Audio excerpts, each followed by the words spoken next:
एक और नई वीडियो में आप सभी का स्वागत है दोस्तों। आज बहुत दुख की बात है, हमारे डेयरी फार्म पर जो हमारी सबसे अच्छी भैंस टोपल थी वो अब इस दुनिया में नहीं रही है। आप ये देखिए भैंस, आज इसने दोपहर को ही दम तोड़ दिया। इसकी करीबन 21-22 साल की उम्र थी। ये यहाँ 4 से 5 दिन से खड़ी नहीं हो रही थी क्योंकि अब इसके पैरों में ताकत नहीं बची थी और एकदम वो खड़ी भी बैठ भी नहीं सकती थी। इस ऐसी उसको दिक्कत आ गई थी पैरों में। उसके बाद धीरे धीरे इसके शरीर में एनर्जी चली गई। हमने डॉक्टर साहब को भी बुलाया था कि क्या इसमें कुछ हो सकता है, तो डॉक्टर साहब ने भी मना कर दिया कि अब इसकी उम्र हो गई है तो अब ये खड़ी नहीं हो पाएगी। तो हम इसको 4-5 दिन से पानी पिला रहे थे और ये जो पहले 1-2 दिन खाना खाया, बाद में इसने खाना भी छोड़ दिया था। तो ऐसी डेयरी फार्म में दिक्कतें आती है और इन सभी दिक्कतों का आपको सामना भी करना पड़ता है। तो आज मैंने वीडियो बनाया और देखिए थोड़े दिन पहले हमने 5 गाय बेच दी, उसमें भी कई गायों का थन चला गया। तो ऐसी चीज़ें आपके सामने आती है तो आप एकदम डिप्रेशन में भी आ जाते हैं और आपको वीडियो बनाना हो या कुछ ऐसा काम हो तो आप नहीं कर सकते क्योंकि आपका मूड नहीं रहता है सब वीडियो बनाने का। और मैं आज आपको दूसरी बात भी बताऊंगा। जो हम आप सामने हमारे पापा बैठे हुए हैं, इसकी भी हमारे पापा की भी थोड़े महीने पहले बाईपास सर्जरी करवाई थी।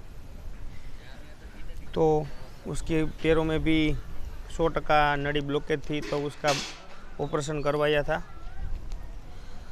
तो वो भी अभी तंदुरुस्त हो चुके हैं। तो पहले उसकी भी हमारे पापा की तबीयत भी थोड़ी बिगड़ गई थी तो उससे भी मैं परेशान रहता था, इसलिए मैं वीडियो नहीं बना रहा था। तो डेयरी फार्म अगर आप चला रहे हो तो इसमें कई सारी परेशानियाँ आती है। जैसे कि मैं आपको बता दूँ कि अगर आपका डेयरी फार्म हो चला रहे हो तो आपका डेयरी फार्म अगर आपकी खुद की भी तबीयत बिगड़ जाए, फिर भी आपका डेयरी फार्म चलता रहना चाहिए। ऐसी आपको व्यवस्था करनी पड़ेगी। हमारे पापा की तबीयत बिगड़ गई थी तो मैं हमारे डेयरी फार्म पर था। अगर मेरी तबीयत 8 दिन तक बिगड़ जाए तो क्या करना पड़ेगा अगर मैं अकेला ही संभाल रहा होता हूँ। तो अभी तो हमारे डेयरी फार्म पर मैं और मेरे पापा और मेरी मम्मी, हम तीनों डेयरी फार्म संभाल रहे हैं, तो कोई दिक्कत की बात नहीं है। अगर अकेला आदमी जो डेयरी फार्म संभाल रहा हो तो उसकी तबीयत बिगड़ जाए 8 से 10 दिन तक, आपका डेयरी फार्म कैसे चलेगा, दूध कौन निकालेगा, कहाँ भेजना पड़ेगा, ये सभी दिक्कतों का सामना करना पड़ता है। हमारे सामने थोड़े दिन पहले ऐसी दिक्कत आई थी कि हमारे डेयरी फार्म पर जो वर्कर्स थे काम करने वाले, उसके यहाँ शादी का प्रसंग आ रहा था। तो उसने 20 दिन तक हमारे डेयरी फार्म पर बोला कि हम 20 दिन तक नहीं आएंगे। तो हमारे पास छोटे बड़े मिला के 80 ढोर है। तो 80 ढोर के लिए आपको 10 से 20 दिन तक कोई आदमी काम करने को नहीं मिलेगा। तो आप क्या करोगे? तो मेरा यही कहना है कि आप जितने पशु का खुद से काम कर सके उतने ही आप एनिमल अपने डेयरी फार्म पर रखें, अथवा तो आपके पास व्यवस्था हो ये सब काम करने की तो ही आप ये सब गाय भैंसे बढ़ाए। हमको तो खुद को दूध निकालना आता है और इसकी व्यवस्था हम खुद कर सकते हैं, इसीलिए हमने इतने एनिमल रखे हुए हैं। तो आपका नया डेयरी फार्म हो, अगर आपने स्टार्ट किया हो, आप या 10 या 15 पशु लेके आए, आपको खुद को दूध निकालना नहीं आता और आपके यहाँ जो काम कर रहे हो जो वर्कर्स है वो चले जाए, तो जो आजू बाजू के गांव में से कोई आपको दूध निकालने वाला नहीं मिलेगा तो आप क्या करोगे? तो मेरा यही कहना है कि शुरुआत में आप डेयरी फार्म शुरू करें तो कम से कम पशुओं से स्टार्ट करें।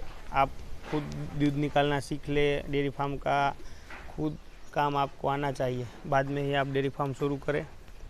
क्योंकि हमने कई डेयरी फार्म पर देखा हुआ है कि रात को सभी आदमी चले जाते हैं, तो सुबह आप क्या करोगे। तो ऐसी मुश्किलें भी इसमें आती है। तो आपको अपने डेयरी फार्म पर जितने भी पशु रखे, आप खुद से दूध निकालना सीख ले, वही आपको आपके डेयरी फार्म के लिए बेहतर है। कोई भी बिजनेस हो आप शुरू करें तो आपको आपका खुद का बिजनेस आना चाहिए, तो ही आप अपना बिजनेस स्टार्ट करें।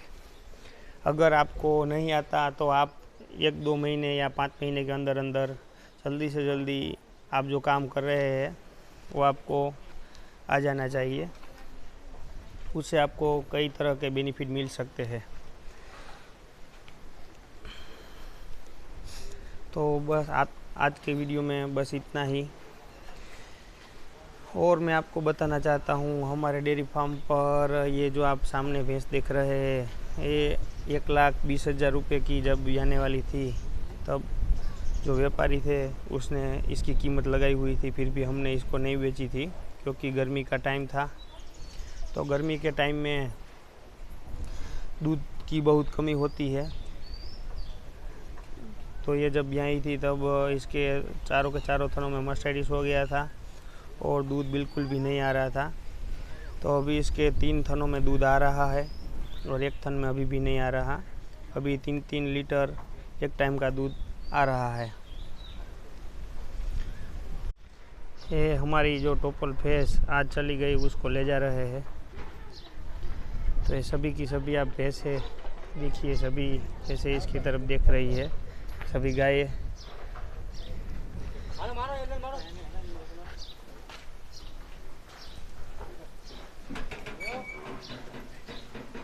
सभी ये गाय और सभी हमारे डेयरी फार्म की भैंसें हैं।